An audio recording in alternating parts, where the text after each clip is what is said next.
Hey everyone, Leo Bond here. I'm back again today for the Best Buy Canada blog, and this time I'm taking a look at the Yuneec Breeze 4K quadcopter, which is a very light and compact flying camera. It weighs just 390 grams, and you can pretty much carry it anywhere you go. It'll easily fit into a backpack or a bag. And basically what we're going to do here in this video is we'll take a little bit of look at some of the main features and specs of this thing. I'll let you know what I think about it, but if you want to get the full picture, you should definitely check out my complete written review over at the Best Buy Canada blog, because there I'm going to go into a whole lot of extra details. So the first thing that I want to mention about the Breeze here is that in order to fly it, you want to go ahead and download the free Breeze Cam app, which works with both iOS and Android-based devices.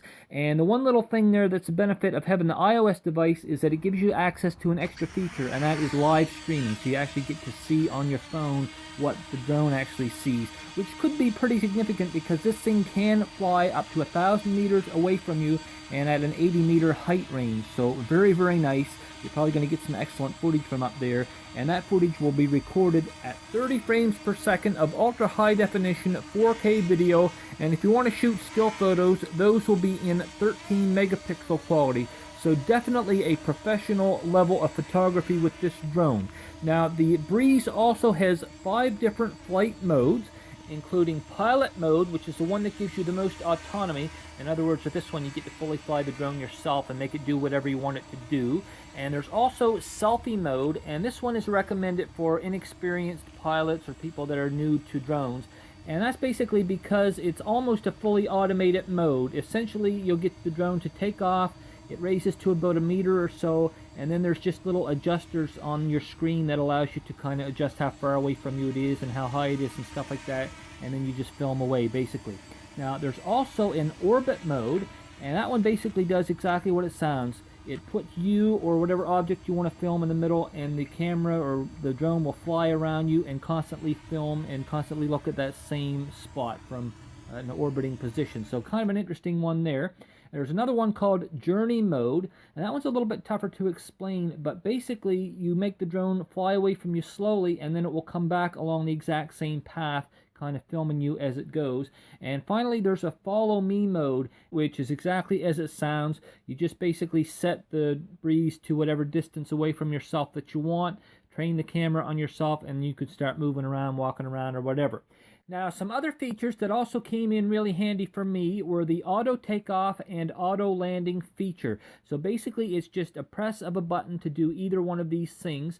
And there's also a return to home mode, which is great if you kind of get into an emergency, you start to lose control or whatever. You just hit that button and it will come back to wherever it took off from.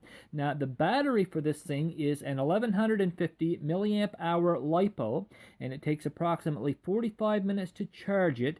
And you should get about 12 minutes of total flying time on that charge. And I'll just show you what the charger there looks like. It just plugs into a standard wall outlet, and the battery itself just kind of slips in there for charging, and there's little lights to indicate the progress of your charge. Now, as for my experience of flying the Breeze, well, it did everything that it was supposed to do, and there were no incidents, so I didn't have to climb any trees or anything to recover it, so I definitely consider that a victory.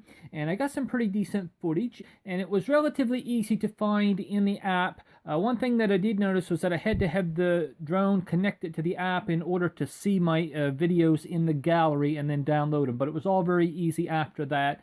And you know, as far as being able to recommend this thing or not, well, I definitely can, because, you know, it does all of the things of a really high-end, really expensive photography drone, yet it's really a budget drone. It's not expensive at all, and it's compact and very easy to take with you pretty much anywhere you go. But that's all I'm going to say here in the video. I'll leave the rest for the written review, so do go ahead and check that out for all the details on this thing and more of my opinion. And other than that, I'd just like to thank you all for watching. Hope to see you back for the next video. Have an excellent day, and I'll see you soon.